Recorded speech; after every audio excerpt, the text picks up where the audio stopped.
Morning आशीष, बताइए कौन सा स्टॉक चुना है आज आपने और क्यों?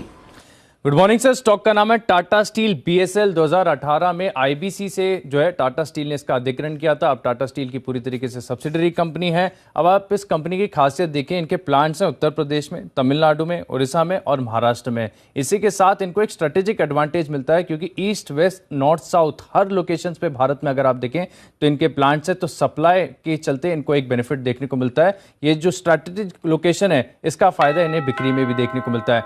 अब सीधा इसके ऊपर आते कि स्टॉक आगे आने वाले समय में आपको क्यों बढ़िया रिटर्न्स देगा। देखिए, दरअसल 2018 के बाद जब टाटा स्टील ने इसका अधिग्रहण किया था, आपको एक बहुत बढ़िया इसके में टर्न अराउंड नजर आएगा और इसका जो टर्न अराउंड है इसका इंपैक्ट आपको फाइनेंशियल्स और नतीजों में देखने को मिलता है। आप चौथी तिमाही के नतीजे देख लीजिए कितने शानदार देखने को मिले थे। इनका मुनाफा 318 गुना बढ़ा था, परसेंटेज नहीं टाइम्स 318 गुना बढ़ा था। मार्जिन 18% से बढ़कर 35% हो गए। इतना स्ट्रॉन्ग रिबाउंड दिखाया गया था। और एक और खास बात अनिल जी जो आपने हमें सिखाई थी कि इस स्टील की जो सुपर साइकिल है इसमें उन कंपनीज पर भी फोकस करना चाहिए जहां पर कर्ज बहुत ज़्यादा है, क्योंकि जो सुपर साइकिल की जिसमें अभी तो बस शुरुआत हुई है, इनमें इनकी अर्निंग्स इंप्रूव होगी, फ्री कैश फ्लोज बढ़ेंगे और इसका इस्तेमाल एक कर्ज भुगतान में करेंगे। और आप देखिए इसका असर देखने को भी मिल रहा है क्योंकि FY21 में अगर आप देखें तो कंपनी ने अपना कर्ज भी घटाया है। FY21 में कर्ज 16,738 करोड़ से घटाकर 10,686 यानी करीब 6,000 करोड़ के आसपास का जो है कर्ज का भुगतान भी किया है। यानी बैलेंस शीट में भी जो इंप्रूवमेंट है इसका फायदा आपको आगे जाकर देखने को मिलेगा।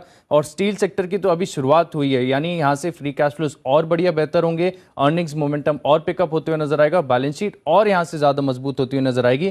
प्रमोटर्स का देखें तो लगातार इस कंपनी पर भरोसा बना हुआ है। 72.65% के आसपास की जो हिस्सेदारी है, डीआईएस करीब 6.44% हिस्सेदारी होल्ड करते हैं और विदेशी निवेशक भी 1% से ज्यादा इस कंपनी में होल्ड करते हैं। अच्छी बात यह है कि देखिए इतने सस्ते वैल्यूएशन है कि आपको नजर आएगा कि सिर्फ 4.4 का पीई है, आधे टाइम प्राइस टू बुक है और आधे टाइम ये मार्केट कैप टू सेल्स है। स्टील सेक्टर में अगर आप देखें तो one of the cheapest companies है इन टर्म्स ऑफ वैल्यूएशंस के हिसाब से। अगर आप देखें 3.8 का ईवी एबिटा है और इतनी बढ़िया फंडामेंटल्स वाली कंपनी जो कि 13% का रिटर्न ऑन इक्विटी एंजॉय करती है। अनिल जी, यही समझ में आता है कि स्टॉक आगे जाकर मल्टी बैगर साबित होगा।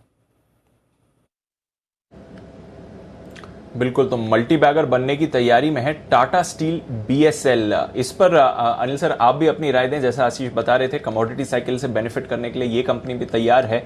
किस तरह की परफॉर्मेंस एक्सपेक्ट करें? आपको क्या पसंद है इस कंपनी में?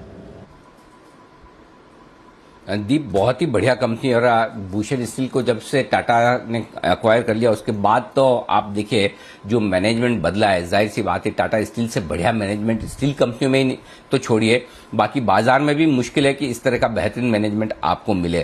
तो बहुत ही टॉप क्लास मैनेजमेंट है और जो सेक्टर की समझ है वो बहुत ही गजब की। तो पूरी तरह से कंपनी इसी वजह से टर्न अराउंड होती हुई दिख रही है। पहली चीज तो ये। दूसरी बात है कि इस कंपनी के साथ सबसे बढ़िया खास बात है कि ये वैल्यू एडेड स्टील प्रोडक्ट्स जो बनाते हैं उनमें इनके लिए मार्जिन्स बहुत ज्यादा है। तो मार्जिन्स इनके हाई वैल्यू मार्जिन्स होने का सबसे बड़ा फायदा इन्हें मिलता है। और तीसरी और सबसे बड़ी चीज जो है वैल्यूएशंस, बहुत ही अट्रैक्टिव वैल्यूएशंस पर ट्रेड कर रहा है। अब इनका मर्जर जो होना है टाटा स्टील के साथ वो एक अलग चीज है।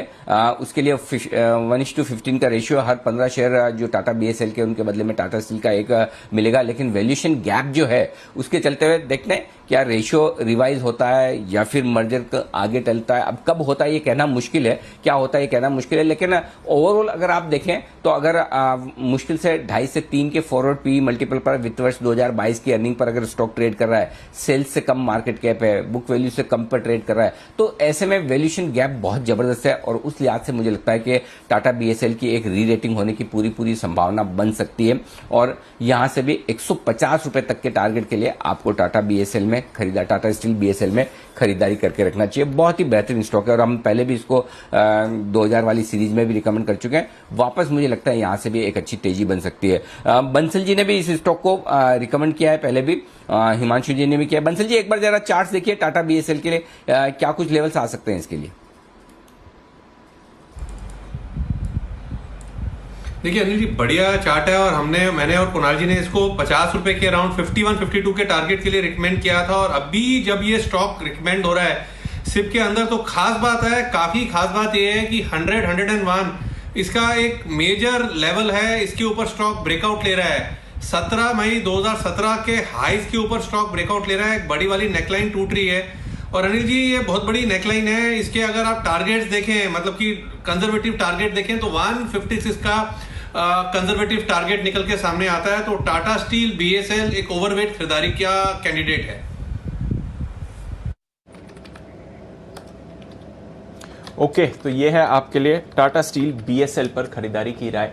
नजर रखिए इस काउंटर पर 150 तक के लेवल्स अनिल जी को आपको आते हुए दिख रहे हैं। तो यहां से 50% की तेजी बन सकती है और 26 अप्रैल को, यानी कि लगभग आप देख लीजिए 3-3.5 हफ्ते पहले अनिल जी ने 2000 में भी इसको रेकमेंड किया था, तब 60 रुपए के लेवल्स पर होता था।